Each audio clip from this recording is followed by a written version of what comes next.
The following presentation is brought to you by the Realm Network.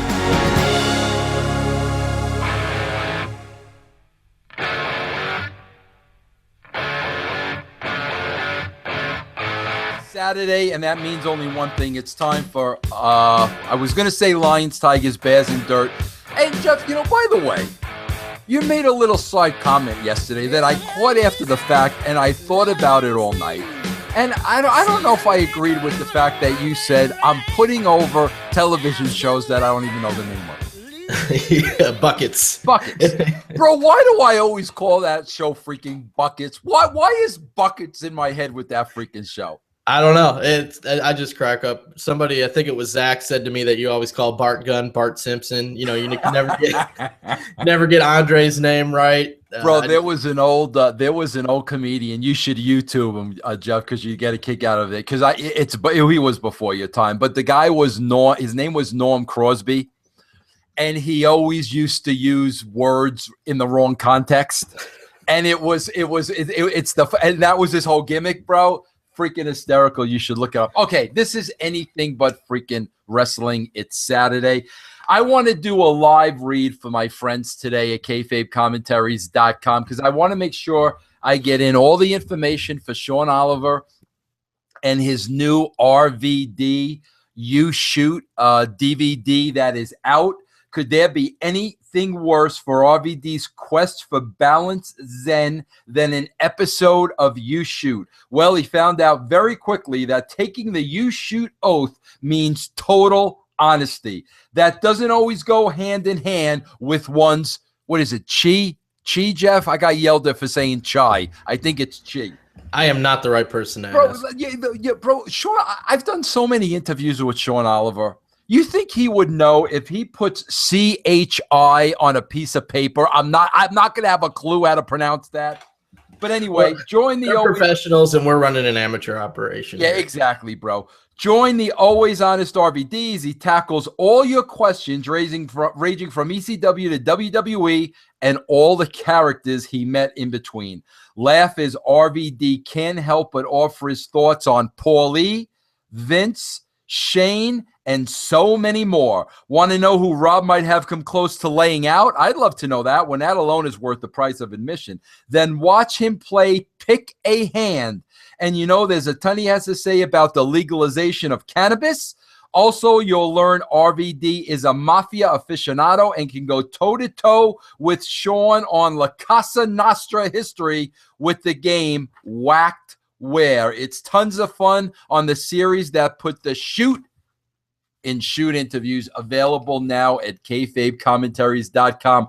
And Jeff, this entered my head when I was reading this. I was reading the part about, you want to know what he thought about Paulie, Vince, and Shane, and this and that. Bro, last night, 2:00 in the morning, your time, we're talking about a heat between heat between Triple H and Vince, and I'm starting to see camps form, and Shane might be a way for Vince to get out of the Triple H Stephanie catastrophe, and I'll call it a catastrophe because the ratings will tell you it's a catastrophe. And sure enough, today on one of the sites, there's a whole story about literally everything that we talked about. It's going to be interesting, bro. And I'm gonna say this flat out. I'm not, by no stretch of the imagination, like, am I hoping and praying Shane McMahon becomes in power so Vince Russo gets a call? But I'll tell you this. I would love to hear from Shane McMahon. I would love to have a conversation from Shane McMahon. I would love to hear Shane McMahon say to me, Vince, between you and me, what the frig is wrong with the product, and what do we need to do? That would never happen with Stephanie and Triple H. Never. And you know what? I would gladly tell them. If Stephanie called me tomorrow or Triple H called me tomorrow and said, you sit there and watch Raw every week, what do you think we need to do? I would gladly tell them for zero. But that would never happen, bro, for all the reasons that I lay out. I would love to hear from Shane. I would love to tell Shane, here's the problem. I've been watching it now for 2 years. This is what I think you need to do. Good luck. I tell him that in a heartbeat, bro, because I genuinely like the kid. Based on your time working with him, I know it was 18 years ago or whatever, but do you think he knows, like, does he, in your opinion, does he know everything that's wrong. Well, bro, he sounded pretty spot on with the in-rings he cut. Right, that's what I'm saying. I wonder how true to life that promo was to his actual feelings, because it made perfect sense. Yeah, bro, first of all, I'm sure he had carte blanche. If that wasn't his personal feelings, there was no point in him saying it. It just wouldn't have made any sense. So I'm sure that's the way, I'm sure that's the way he felt. But, bro, I got to tell you, I think if he came back and you had sides, I think that is the best thing in the world that could happen for the WWE, because now they're going to try to one-up each. Now they're actually going to care. Now they're actually going to care. Triple H and Stephanie had no threat before. There was absolutely no threat. Now people are actually going to care behind the scenes, and I think that's the best thing in the world that could happen to them. All right, listen, I'm going to break ground here with you, Double L. All right, good. Let's get off of wrestling, or we're killing the gimmick of the show. Yeah, I'm going to break ground with you. Okay. I want to talk about Kim Kardashian. Okay. Bro, I think it was Tuesday during the week. It doesn't matter what day. She posted a selfie of herself, and the selfie said, "When you don't know what to wear." And it was a black and white shot of her in front of a mirror, totally buck naked. She's got the black bar over the nips and the black bar over the vagina. Okay. Well, bro, like, people went ballistic, and I'm talking celebrities. I'm talking about Hollywood. They went ballistic, basically saying, Kim, you're 35 years old. You got 2 kids now, have a little self-respect. You know what I'm saying?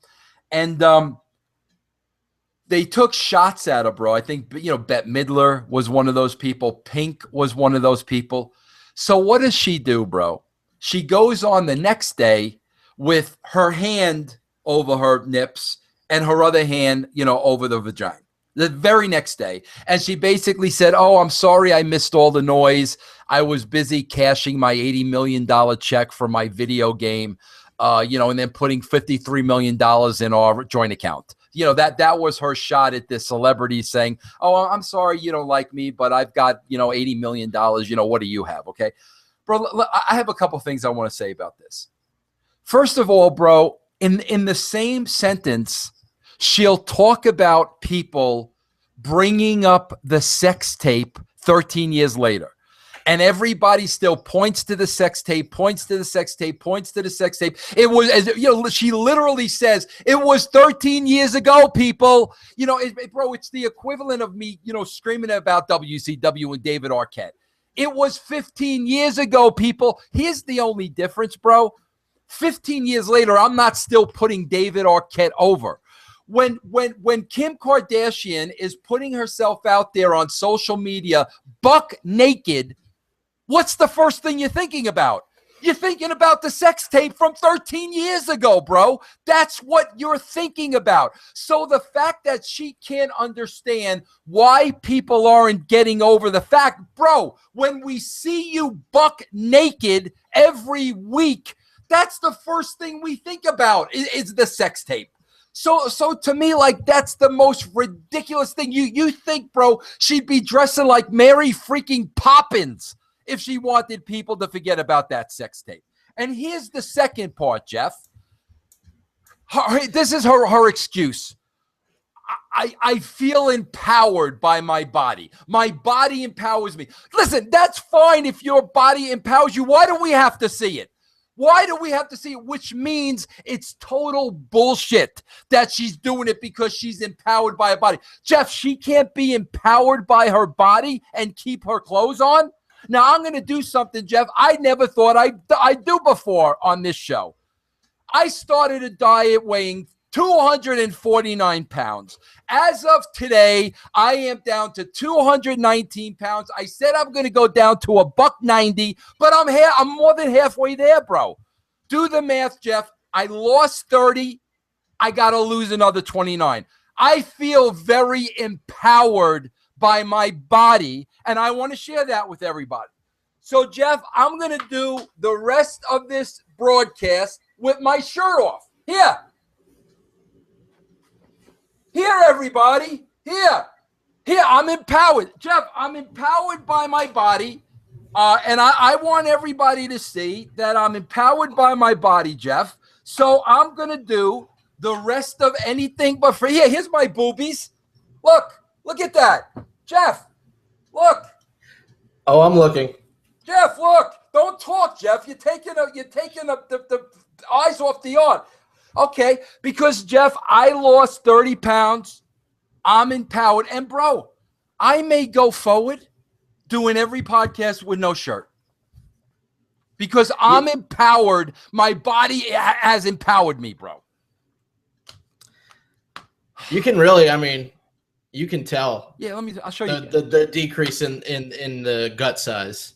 That's a big difference. So congratulations on that.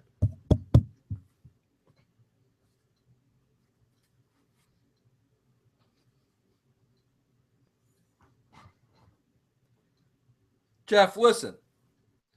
You are always honest with me. And I know you are, because sometimes we disagree, and that's what I love about you, bro. I don't want somebody freaking coming on here and agreeing with me. I'm not Gabrick. I want people to. I get accused of that. I get accused of agreeing bullshit, with you bro. on everything. You disagree with me a lot, and I love that. I love that about you. Trust me, bro. I'm not a Gabrick. I don't need droids, bro. Jeff, do you not think that's total bullshit? Like that, she's saying my body, I'm empowered by my body, therefore I need to be naked on a selfie, bro. We know why she's doing that. She's doing that for everybody. What do they call it when what do you break the internet? What do they call that, Jeff? Yeah, crash the internet. Break the internet, bro. That's why she's doing it. She's doing it to keep her name out there because $80 million apparently isn't enough. Don't tell me, bro. If you're empowered by your body, that's a great thing. I'm proud of that. You know, bro. Like she lost the baby weight, the old school way. Yeah, bro. Stop it already, okay? But it doesn't even matter. I'm glad that she's empowered by her body, but to use that as an excuse to freaking photograph yourself naked every 5 minutes and then cry about people not being able to forget about the second. Bro, it's freaking insane, man.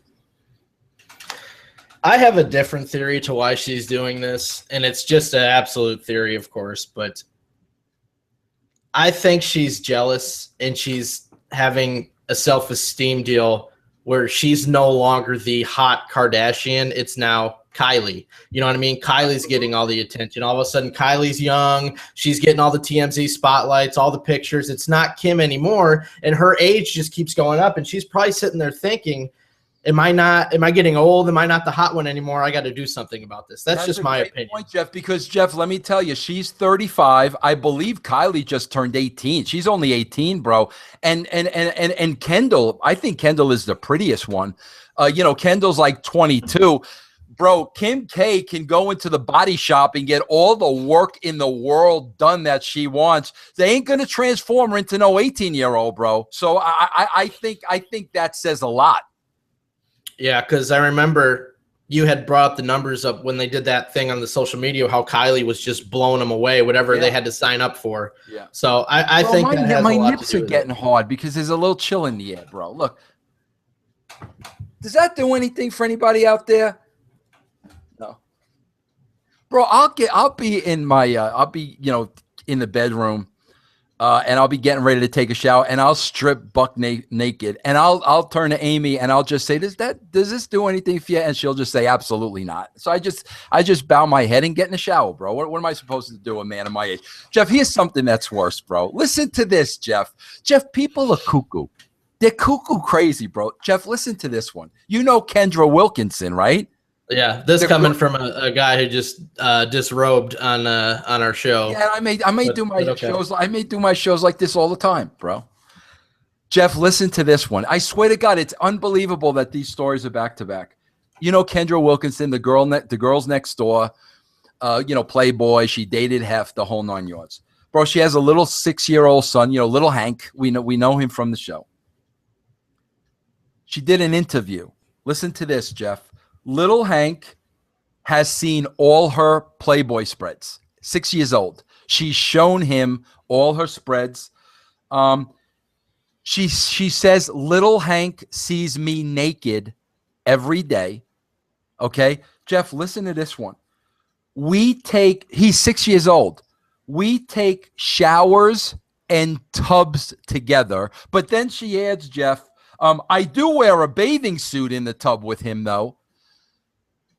Jeff, the kid's 6 years old. Bro, if a man was taking a bath, a tub, as she called it, with his 6-year-old daughter, and he's wearing a swimsuit with his 6-year-old daughter, bro, they put the guy in jail. They put a father in jail today, taking a bath with a 6-year-old. Bro, she's taking baths with her and showers. She's not wearing a bikini in the shower with her 6-year-old kid. Is it, bro? Is that normal? I wouldn't think so. I don't think seeing your mom naked as a kid is weird. I think it helps kids develop, understand that women, the human body, it's their mother. I think if she was like just walking around naked and he walked in, I don't think it's that big a deal. Showing him the Playboys, on the other hand, that's weird to me. Absolutely strange. I don't care if he's 6 or 16. I think it would be strange either way. Here, look at your mom naked in this magazine. To me, that's strange. The showering is strange. The bathing is strange. Bro, can you imagine? I don't. Bro, tomorrow, if somebody from Hollywood or somebody, a singer, anybody said, yeah, I take baths with my 6-year-old daughter, bro, they'd be investigating him like right now.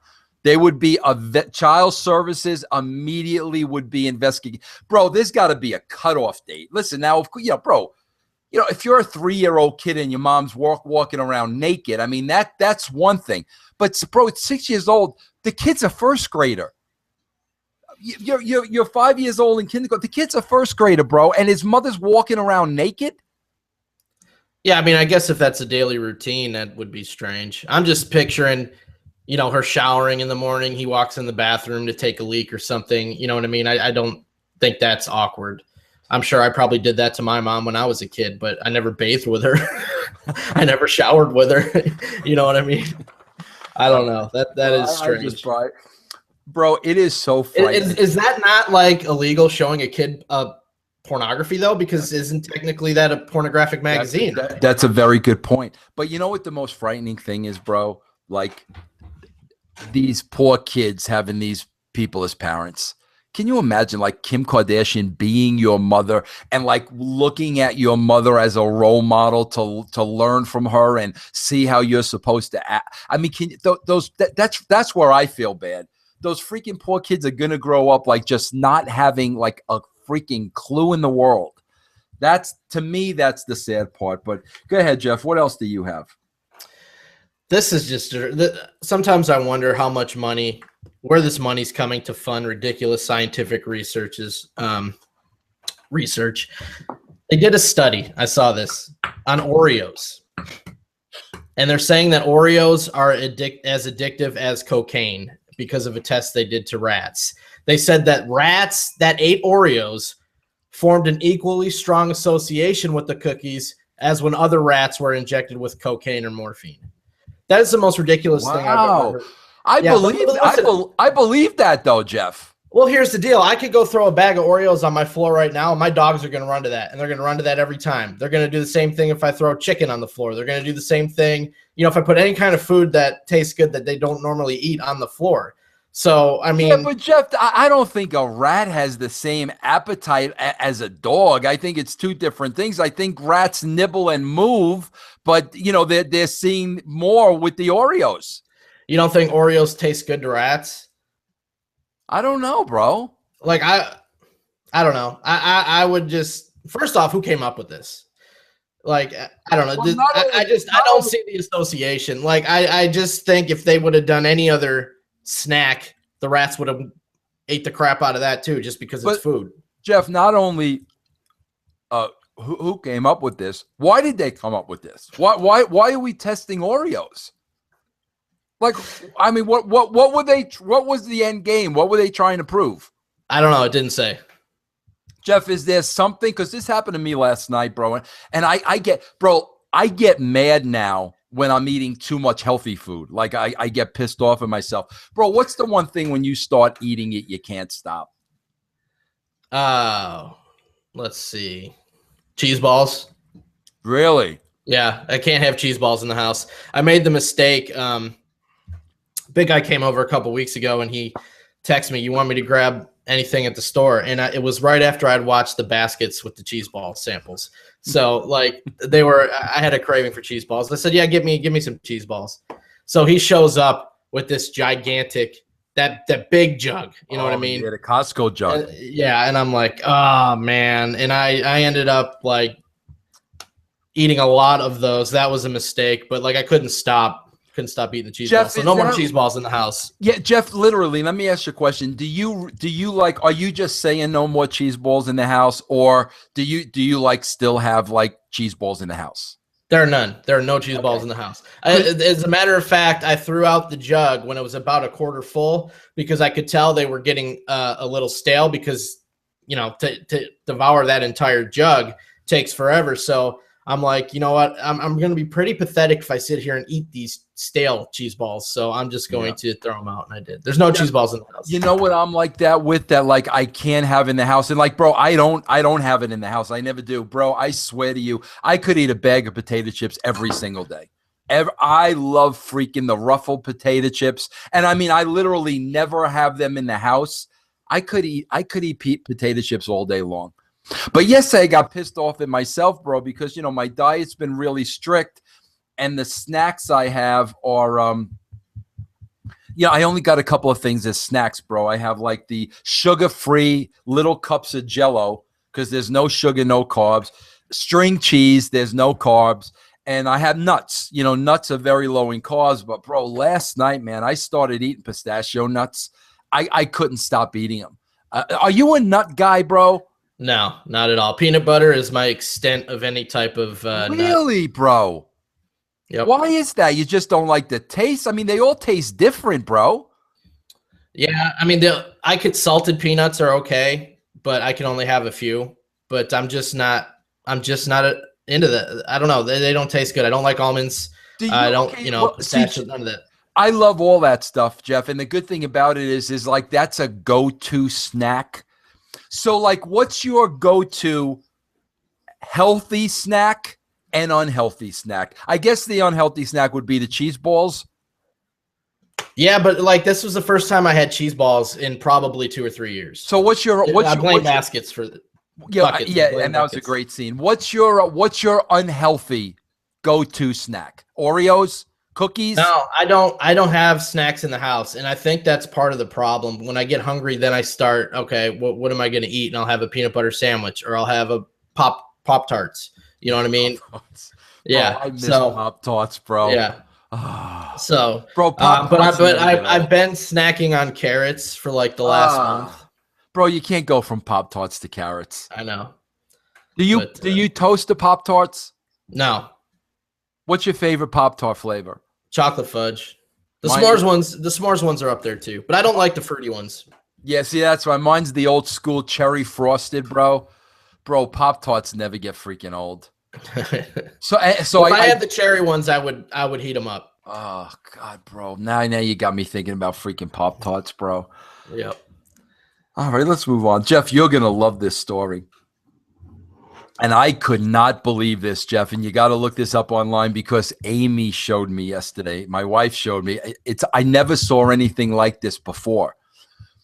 In Evansville, Indiana. Okay, bro. A guy was working on his lawn. Okay. Bro, all of a sudden there's a nearby tree and he notices in the tree there's an owl. And like the owl just had babies. Bro, which is really interesting. Like, how old are you now, Jeff? 37 or 8? 7. 7.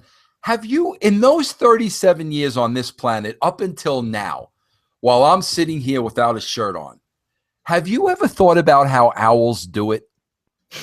Never. Right now is the first time ever in my life. Right, bro? Like that, the owls like in the tree with their babies, and I'm like, how do owls do it? Like, they're oddly shaped. You know what? Bro, how would an owl nail another owl? Ask Vampiro. I'm sure he's got Oh, yeah, sure, Vampiro. Yeah, he's a man. So, Jeff, the guy sees the owl, thinks nothing of it, right? So, bro, he's cutting the lawn, right? And bro, here's the thing. The guy's overweight. Like, so, you know, the stomach is hanging and this, that, and the other thing, right? Bro, this freaking owl comes out of the tree and the guy describes it as talons first. So you know what that means, bro. The freaking, those 3 claws, bro, can you imagine an owl attacking you? Bro, 3 claws. The owl, bro, gets on the guy, starts freaking mauling.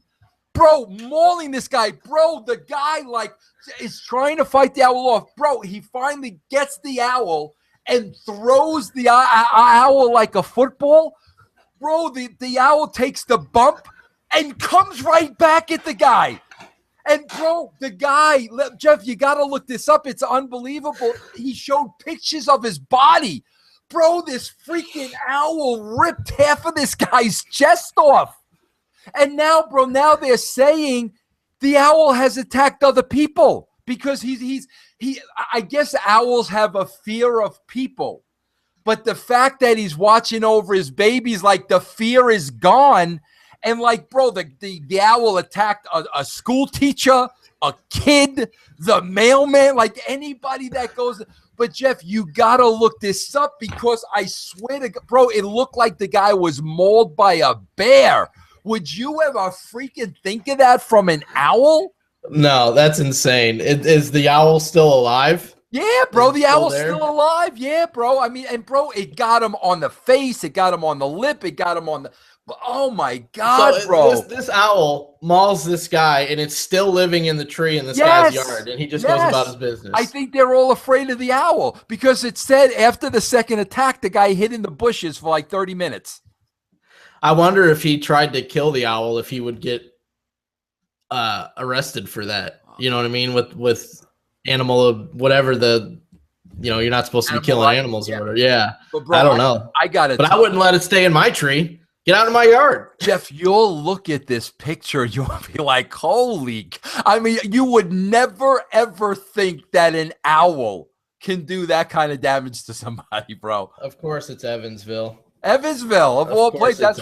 That's why Amy brought it up right away. That's insane. Speaking of Evansville, I spoke to your boy Rudy yesterday. Yeah. Yeah, we had a nice conversation, and then I basically, just said, bro, I'm not for anything. And it's none of my business. I'm not your boss. I said, but your calls as of late have been questionable at best.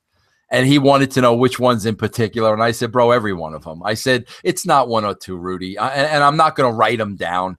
I said, you're a questionable referee at best. Let me just leave it at that. And he said, I asked him how old the boy was. How old is this? What's his kid's name? Man, now I'm drawing a blank. I think it begins with a C. Connor? It's not Connor. Buckets?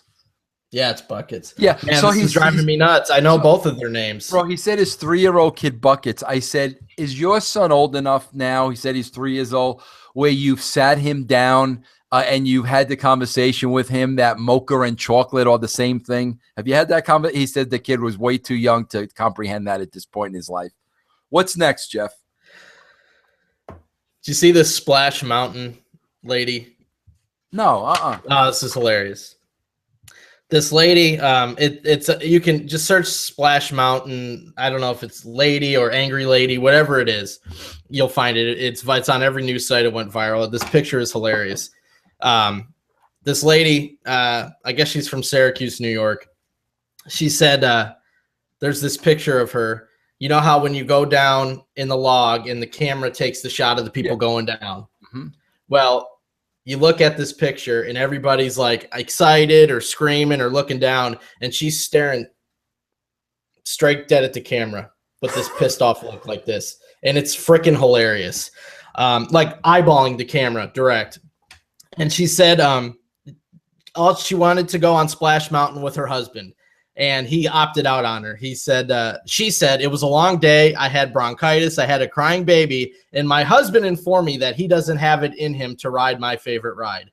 So she did this to be funny for him and plan this harsh stare into the camera. She said she practiced it the whole way. And when they got to that last drop, she had no idea where the camera was, and she just guessed and looked over, and it lucked out that she was looking right at the camera. And like the husband's like, you had to coordinate this with them, and she totally did not because it's so perfect. And he posted it online saying his caption was just, I wouldn't go on Space Mountain with my wife. And the look on her face, it's awesome. Search it, you'll find it right away. It's hilarious. Bro, you know what the sad thing is? If my wife did that, I would have been too cheap to buy the picture. I would have looked at it and said, hey, honey, that's great. That's funny. I wouldn't have bought it. I would have been too. Are you a ride guy, Jeff? No, not really. Not at all? I've never been a roller coaster guy or, any of that stuff. No. I like theme parks. I like the atmosphere, but I'm not really a ride guy. What about have you been to Universal Studios? No. You've never When I was a kid, I went to the one in California. Whatever. I don't know if it was Universal Studios then, but it was the wherever you could get on the bike with ET and they take the picture. Yeah, that's Universal. Yeah, bro, that used to be so fun, man. When we were at Universal with TNA, bro, it used to so many times during the day. I would just grab some of the guys and we would go on rides when we were supposed to be working. Bro, the funniest guy who was like a kid going on the rides, and you wouldn't think it would be him, but it was the same way, bro. My buddy Dale Torborg, he's good friends with Kiss. Dale's going to come on the show. He's the strength and conditioning coach of the White Sox. He was the Demon, but he's great friends with Kiss, and he says he's going to come on the show while he's at spring training because there's a lot of downtime. But right next to Universal was the Hard Rock Cafe. And one night while we had a show, Paul Stanley was performing. So Dale brought us all over there, to see Paul perform. And when it was over, Dale goes, wait in this room here. I'll bring Paul to meet you. So, bro, we're waiting in the room. Did I tell you this story? I haven't heard it, no. Okay, good. I don't think I have anyway. Because it's the same person that marked out for the Spider-Man ride at Universal Studios, right? So, bro, we're waiting in there. Here comes Dale with Paul Stanley. So, bro, the first thing that I had met Paul before in the Kiss makeup when I was working for WCW. Bro, when they're in those Kiss boots, they're 10 feet tall, right? So now he was just Paul Stanley. He didn't have the makeup or anything because he was solo touring. So that he comes in, the first thing I notice is he's tiny, bro. I mean, 5'6", tiny. And I was like, that's the first thing. But, bro, there's another person in this room, and I swear to God, Paul Stanley walks in, and this wrestler, this world-famous wrestler, bro, his eyes lit up just like this. Paul Stanley. I mean, bro, Paul that might be a Rihanna moment for me. Maybe, bro. I mean, he was 3. Paul Stanley. Bro, this is the same guy that when he went on the Superman, not the Superman, the Spider-Man ride at Universal. Jeff, you would think you were bringing your 5-year-old son on the ride. Bro, we were wrestlers, so we had to pet. He ran to the front of the line. He ran to the first cart. Bro, he hunkered in. He pulled up the thing. He hunkered in. He's looking straight ahead on the Spider-Man ride, bro, ready to go. We did the ride. He's carrying on. When it's over, suggested we go do it again. And I said, bro, I'm 45 years old. I'm not doing the Spider-Man again. Bro, this is the last person you would ever think would act this way over Paul Stanley and the Spider-Man ride. Guess who it was, bro?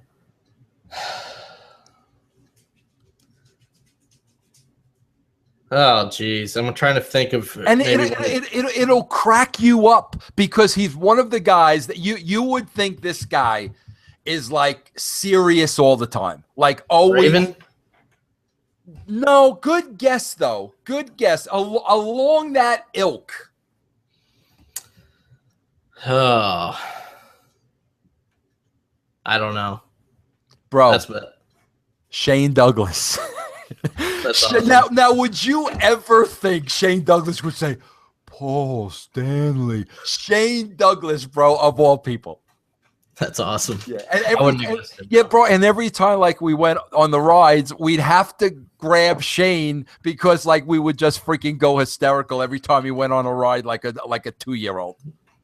That's awesome. But yeah, bro, that was a nice little perk there at Universal, bro, getting to do all that.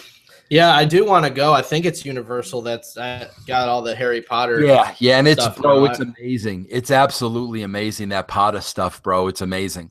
Yeah, that I definitely want to go see. Yeah, and now, bro, they're building up the Star Wars gimmick. Or is that are they really? That's Disney, I think. Yeah, Disney owns the Star Wars, so that's probably what it is. I can't imagine what they're going to do with that. Yeah. Bro, let's talk about this for a minute. This is a little bit on the wrestling, but not so much on the wrestling. And this just came out today. And I was telling you before we came on air that, Linda Hogan wrote an open letter to Hulk. And keep in mind, Hulk's in the middle of this trial, with Gawker and everything else. And I mean, bro, she, in a nice, polite way, it wasn't you SOB, you dirty, it wasn't that. It was in a very polite way, basically saying to him, you ruined my life. You ruined our kid's life. You will never take it back. You're delusional. You hide behind those sunglasses and that bandana. Like, I mean, which, bro, like, isn't really a good time for her to put that letter out. So Linda like knew exactly what she was doing. And bro, she ended the letter by saying, I will never forgive you as long as I live until you apologize to our kids. I mean, like the whole 9 yards. And bro, I got to tell you something. Like, I worked with Hulk, bro. And there was some bad times. I wouldn't even say there were good times. There were a lot more bad times than good times. But bro, I got to tell you something. I genuinely liked him. And I think the reason why I genuinely liked him, Jeff, was because I always kind of felt sorry for him. And, you got to ask yourself the question, Vince, why are you feeling sorry for a guy that, you're making money on the bottom of the barrel. This guy's making more money in a freaking month than you'll see. Or like, what are you feeling sorry for him for? And, bro, I think the reason I felt sorry for him, and a lot of this is coming out now, you'll hear it with this Gawker trial, and I experienced it myself with the defamation character case. I swear to God, bro, I don't think Hulk Hogan, like, really knows who Terry Bollea is. I think there are, like, two people living in him, and I really believe, like, bro, he knows Hulk Hogan better than he knows Terry Bollea. Bro, he's always like Hulk Hogan. And, bro, I've known some very, very, very strong characters and personalities. Bro, let's face it, Austin is a very strong character. HBK, very strong. Rock, very strong characters. Warrior, I knew. Very strong characters, but the minute they were off that stage, he was Jim Hellwick. They were themselves. Hulk was like always Hulk. You know what I mean, bro? And it's like I always felt sorry for him. Like this whole other guy that's a husband and a father and had parents. And like it's kind of like that guy is freaking lost. But like I kind of hear like Linda loud and clear because, bro, we were talking about this a little bit earlier. The sex tape came out. He can't erase that. If you want to see the sex tape, you can see the sex tape. You can go online and read about his racist comments that stuff ain't going away. So when you think about that, bro, what's the purpose of suing Gawker? The stuff has already done its damage. Well, bro, the purpose of suing Gawker is for the money. It's either for the money or it's either to keep your name out there. Now, bro, freaking Hogan is suing Gawker. Hogan sued WCW. Hogan sued Vince Russo. Hogan sued TNA. That's what I know of. I know of 4 lawsuits, like off the top of my head. And I mean, bro, you got to sit back and you got to ask the question. Like, it's like, bro, when does your family and who Terry Bollea is and the spotlight going away, when does all that start superseding the money? You know what I'm saying, bro? Bro, Hulk is older than me. He's well into his 60s now. Like, at what point, like, isn't the money important anymore? And, bro, I say this from the bottom of my heart, and I don't say this as a knock at Hulk, because I do like Hulk. I really do. But, Jeff, I got to tell you, bro, I hope the guy, like, is going for some kind of therapy, or because, bro, he's like, just his view of the world, and no, Hulk Hogan's got the big wiener and Terry Bollea's got a little wiener, and I'm going to sue Vince Russo because he cut a promo on Terry Bollea and not Hulk Hogan. It's like, bro, I know my wrestling character was so over the top, and I did things and said things I would never in my wildest dreams have ever done. I know who that guy was, and I know who Vince Russo is. This guy has blurred the lines with Hulk Hogan for so many freaking years. It's like he's literally lost his identity in the process. And bro, that I would love to see like a psychologist take on the case of Hulk Hogan. Forget the rats and the Oreos. Let's freaking study Hulk Hogan's mind, bro. Let's interview him for hours. Because, bro, this is freaking fascinating to me. When you're in wrestling for so long, you don't know who you are anymore. Now, did the Vince Russo TV character have a different penis size than the real Vince Russo? No, I always had a small yanker. No, saying that, bro. As far as Hogan, like, I get what you're saying, but for this particular lawsuit, even if his reasons is for the money, I still agree with the lawsuit, because what this may be doing if he wins is stopping future companies from putting people's public things out there. You know what I mean? Maybe because Gawker lost $100 million to Hulk Hogan, somebody else is not going to put this celebrity sex tape that they just got out on the internet for the public to see. Yeah, I get that.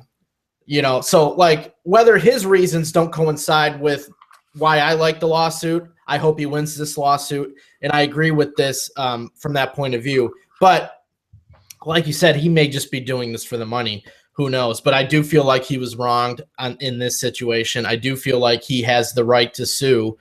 So, Jeff, let me ask you make a good point about all these lawsuits he's filed. Oh, but bro, I know those off the top. If I know 4 off the top of my head, I can't imagine how many there are, bro. Like with the restaurants that he owned, the Pasta Hogan and all that. I can't even imagine. Jeff, let me ask you this honestly. Take away the racist comments.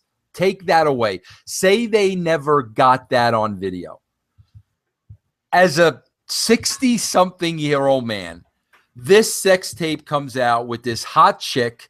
You're still in tremendous shape.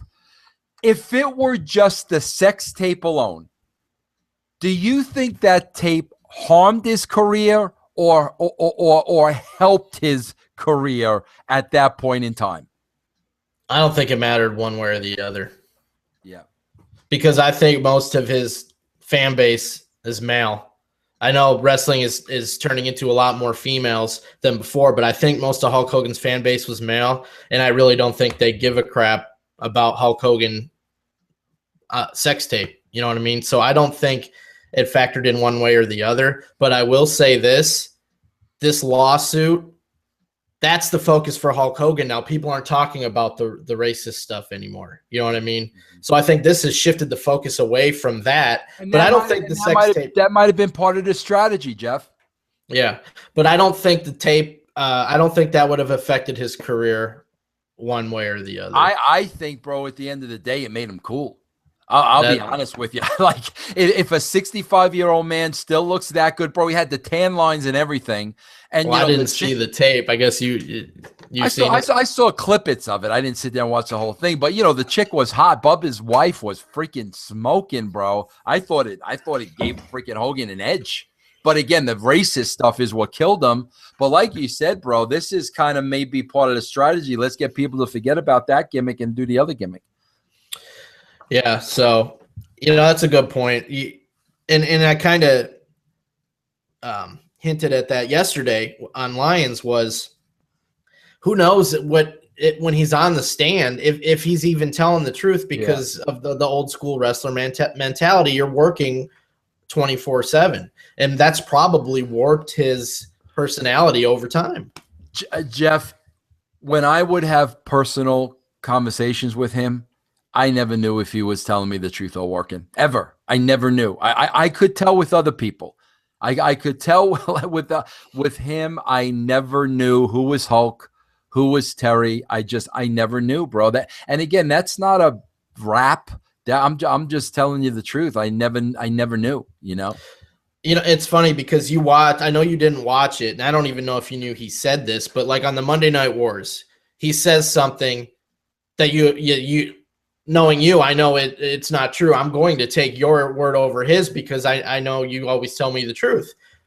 He says on the tape that when Vince Russo came into WCW, I don't remember the exact quote, but it was like he wanted to fire everybody over 40 or whatever it was. Right. But he sounded believable. You know what I mean? It looked like he was telling the absolute truth. So I can see how you wouldn't know one way or the other. Yep. You know what I mean? Yep. What else? I don't know. We've always been touching on OJ, so I had that as a note. I know we discussed last week about the heart attack and how that's kind of like, okay, so now what else are they taking liberties with in the show? Because the heart attack in the courtroom never happened. So after this week's episode, I found this blog. I'm pretty sure it's Rolling Stone, but they've been going through after every episode and telling you fact or fiction, what really, if on the show really happened. Wait, Jeff, was this a Rolling Stone? Because this is great. People might want to read this. Was this a Rolling Stone magazine or online? Online. Yeah, I read this online, and it was a free article. Like, you didn't need a membership or anything. I think it's called OJ, People versus OJ Simpson, Fact or Fiction, or something along those lines. But I was very surprised that the whole scenario with the defense taking shots at Marcia Clark for having to go home to her kids, that was true. Mm-hmm. When she walked in with the new haircut and Judge Ito said, "Thank you for joining us, Miss Clark. I think that's you," or whatever the line it was, if that is you, or he really said that.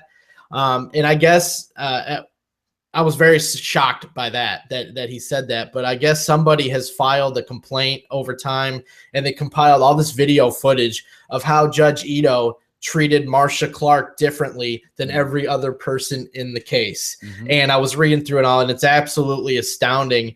And especially with this week's episode, because the nude photo thing was real, that was really put out there. Like, it's hard to watch knowing that she really went through this stuff and that stuff was legit. I really felt sorry for her watching this week's episode. Jeff, I got to tell you this. Listen, bro, can you imagine this now, Jeff? Imagine I've gone through 15 years of, David Arquette. Can you imagine this woman, bro, going through more than 50? This was 94, right, bro, the case? Yeah, he was arrested in 94. I believe the trial started in 95. Can you believe this woman going through 20 years of OJ's free because of you? You let OJ get away with murder. Can you imagine 20 years of that? Not to mention, bro, everything you could see that she's going through this show. Bro, I got to say this now. After seeing these shows and seeing this for the first time, and you basically saying, yeah, he really did say that. And, I got to say this, bro, whether she lost the case or not, this was a freaking strong woman that should be proud, bro. I mean, from day one, Jeff, she was out of her league. The best lawyers in the world, a team of them, were out to crush her. Her reading in the paper about her appearance and this and that. and trying to maintain the kids, and a husband's trying to get custody of the kids. Oh my, bro, honestly, when you add all these things up, I can literally see somebody committing suicide over these things. But this woman, and her ex really did go on the news and accuse her of making all that stuff up too. That was legit too. Yeah. Her going through all this with her head held up, and then after, when it's over, because he was freed, like, bro, you would have thought she goes through all this, then she gets the hero response. You know what I'm saying? Then it was all worth it. Then everybody's putting her over. It was worth it. But the fact that the unimaginable happened and she went through all this and then he was freed, what a freaking strong woman. And she should be so freaking proud, bro, that she was able to endure all that. And, bro, what makes matters worse is the only freaking guy she's got in her corner, Darden, like, wouldn't hurt an owl. Like, you know, bro, he's the nicest, most soft-spoken guy in the world. And that's her pit bull. You know what I'm saying? But I agree with you, Jeff. I was watching this and just seeing, like, thing after thing after thing. And I'm like, God, this poor freaking woman. But I got to tell you, Jeff, I saw an update on 2020 like a week ago. It was all new interviews and everything. You know, she's got her hair done differently now. I mean, she was all made up and stuff. Bro, she looked confident, you know, strong. I mean, she looked like she was able to get through it all, bro. It's just ridiculous when you think about the fact that here is this woman prosecuting the most famous case probably in history. The media is scrutinizing every single thing she does.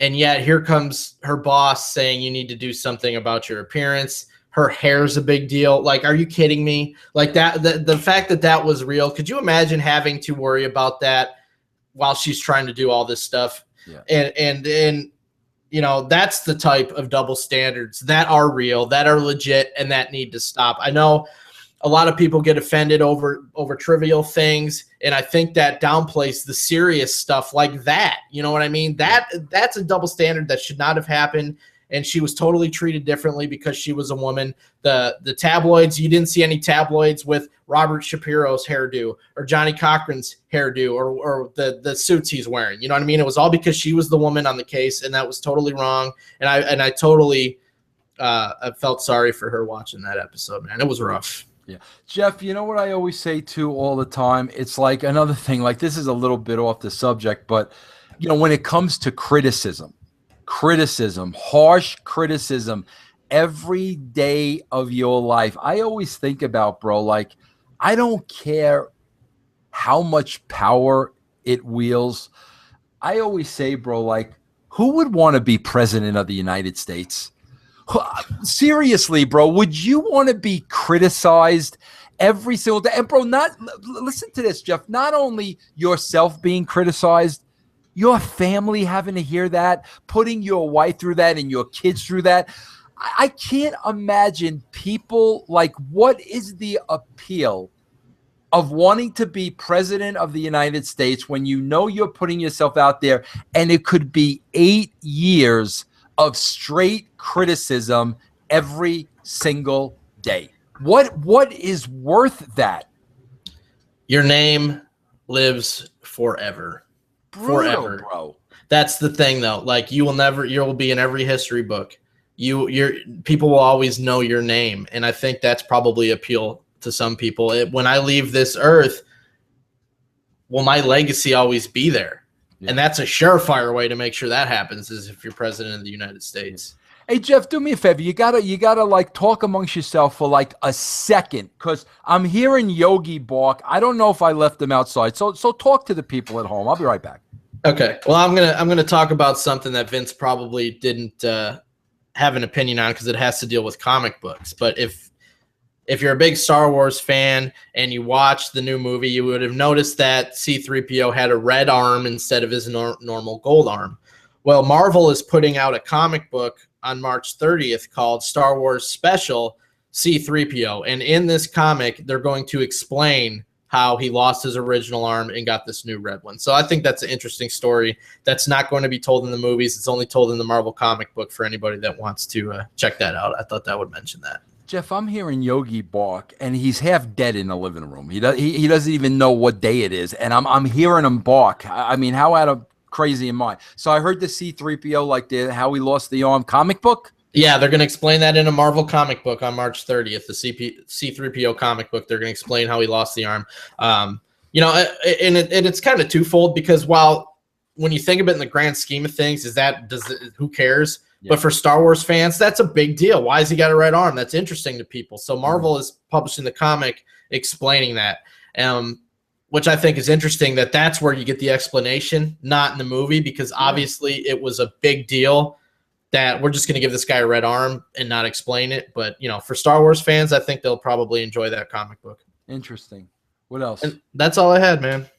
I got some that I saved the best for last. All right. You know how I always sit here and say, bro, listen, don't,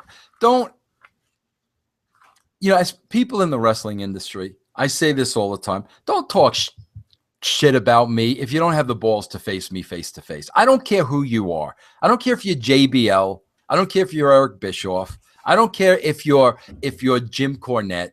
You can go on the rant, all the rants you want online, until you can come here face to face and say the things to my face. You're spineless and you have no balls. It's that simple. I say this all the time, Jeff, and I mean this from the bottom of my heart. I don't say, and I think it filters through my mind, nothing comes out of my mouth about anybody that I would not be prepared to tell them to my face. If freaking John Gaborik all of a sudden did an interview today and said, I heard Vince Russo talking crap about me, why don't Vince say it to my face? I'm more than happy to say it to his face, because everything I say, I truly believe in. I don't say things for the sake of saying them. I believe them. So if I believed, this about John Gaborik, I would say it directly to John Gaborik. And if you don't like it, I'm sorry, bro. That's the way I feel. It's that simple. Well, somebody has stepped up to the plate who doesn't appreciate some of my remarks. They categorized my remarks as I embellished the truth. Some of my remarks were incorrect. They didn't use the word lies, but they were incorrect. I embellished the truth.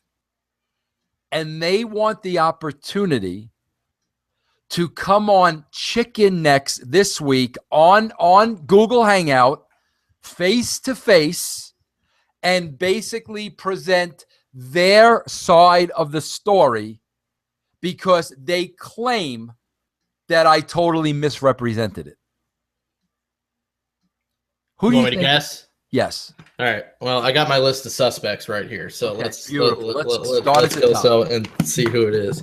Okay, so let's recap. You've said statements about somebody on one of the shows. Yep.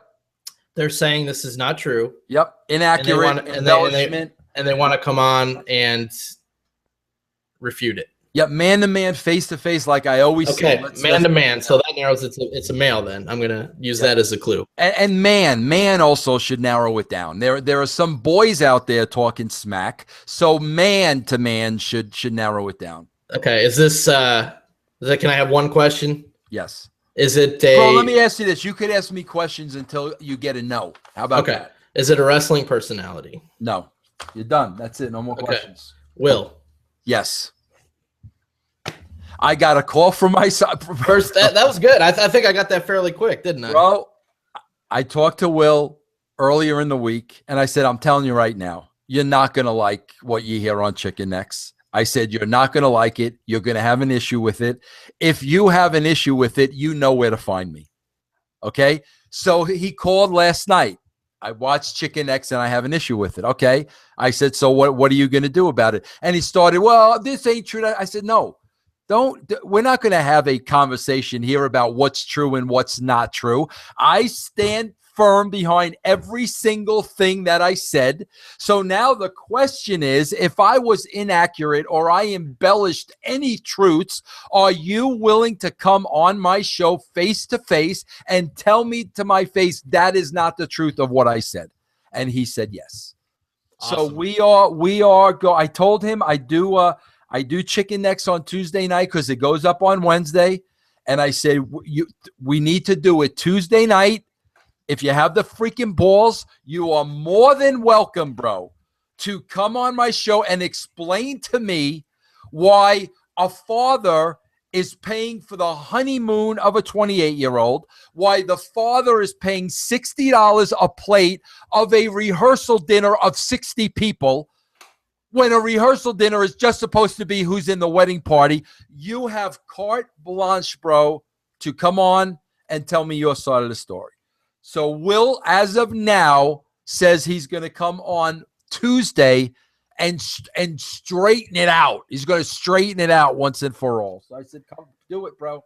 Do it. This is going to be awesome. Now, is there going to be any witnesses for either side to corroborate any of the facts, or is this going to be a straight one-on-one? It's going to be a straight-on-one, and I'll tell you right now, bro. I'll tell you right now going in, I'm the Simpson team, and he's Clark and Darden. I'll tell you right, and bro, I will eat. Bro, Jeff, you know with me, what are all my cases based on? Numbers, facts. Facts, bro. So I am going to present I'm not even going to play the race card that he's surrounded by idiots that are literally like bro, he's got this friend Botkin. Like, bro, suddenly Botkin's a big wedding planner. Like, bro, first of all, let me point this out. Botkin's single, bro. But all of a sudden, Botkin knows everything about weddings. So I said to him, bring Botkin on. You better have freaking character witnesses, bro, because I got one thing that I always have, and that's the facts. So I don't see this going too long, bro, to be honest with you. I can't wait. And this is chicken necks next week, right? This is going to be chicken necks next week, bro. Yeah. This is going to be awesome. Bro, so listen, now that we're wrapping up, what did you think about the topless look, bro? Good? I mean, is this going? Well, you know, I tried to put it out of my mind and not focus on it. Yeah, because I'm empowered, bro. I'm empowered with my weight loss. I want to show everybody.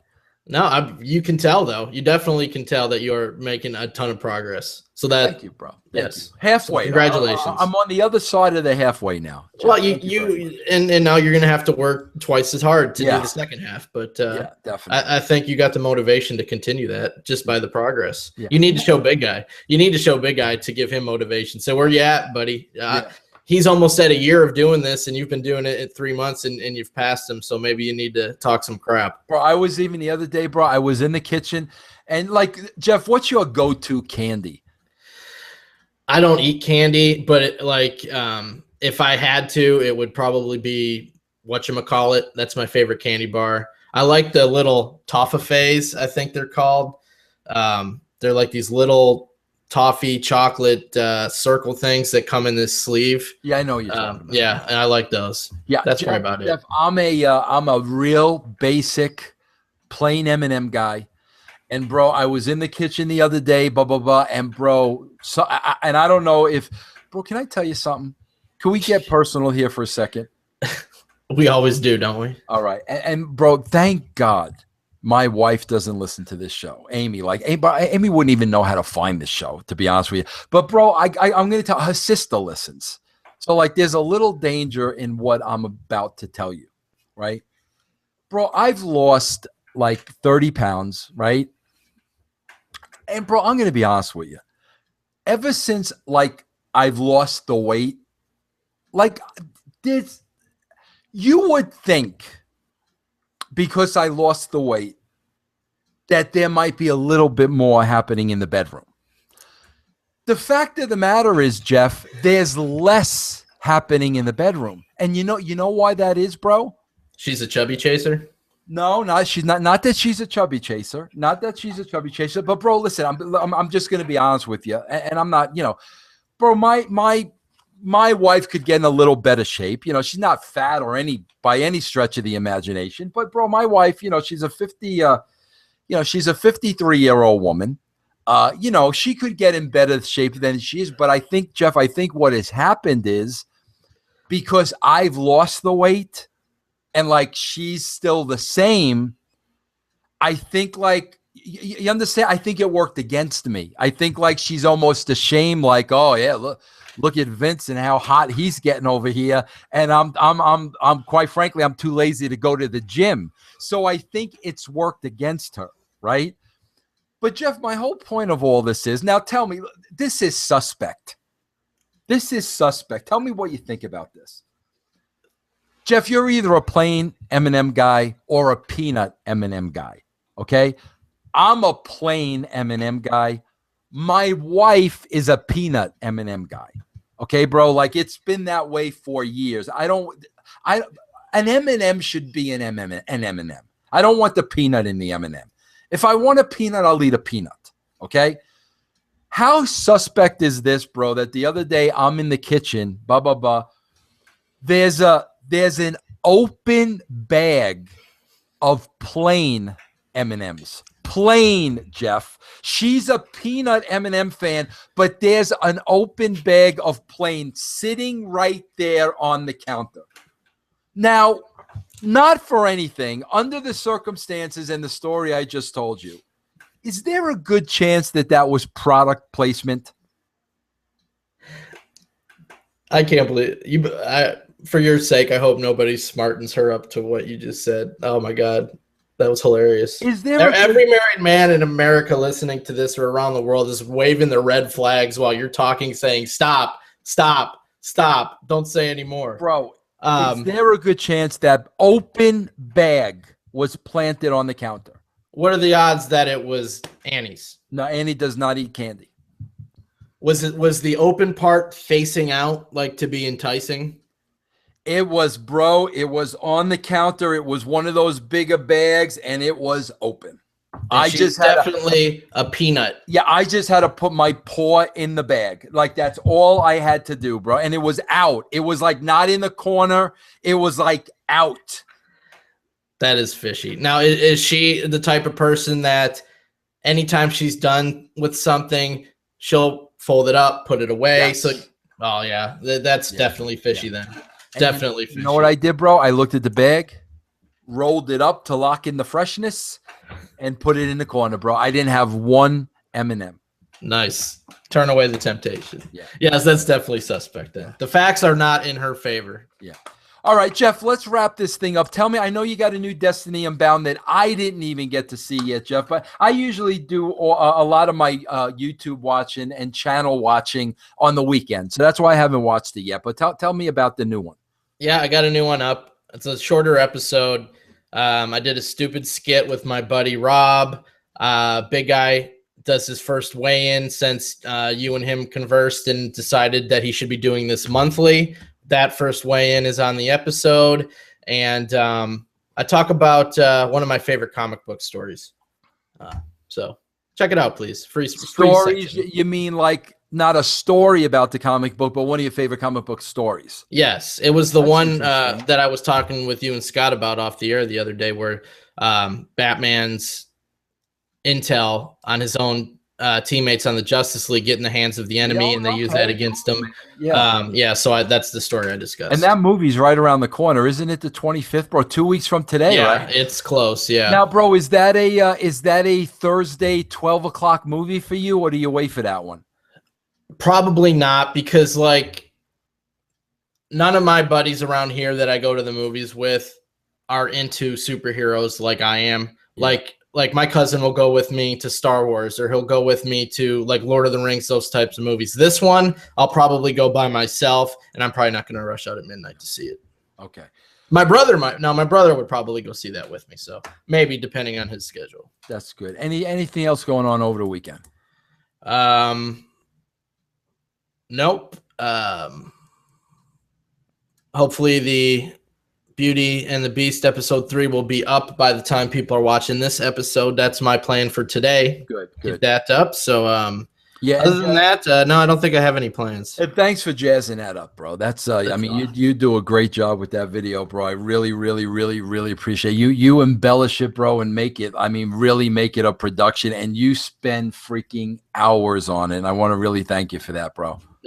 No, you're welcome. It's fun. So check it out, everybody. That's going to be up later today. Beauty and the Beast, produced by Jeff Lane, because the other two jabrones ain't going to promote it. So I might as well promote the production value of the great Jeff Lane. So And not only that, seeing Glenn interact with Sarah and Scott is worth the time to watch. What is his name again? Glenn Gilberati. Yeah, he got his name officially changed yesterday by Scott Casey Gale to Glenn Gilberati. Yeah, watch that. It'll be up later today. The best part was when Scott's trying to say it, and then he's like, whatever. Disco Inferno. Yeah, it was a lot of fun. But yeah, watch that later today, and we will be back next Monday right here on The Brand with the same lineup. Have a great weekend, everybody. I'm going to go put my shirt on because I really am cold. We'll see you next week.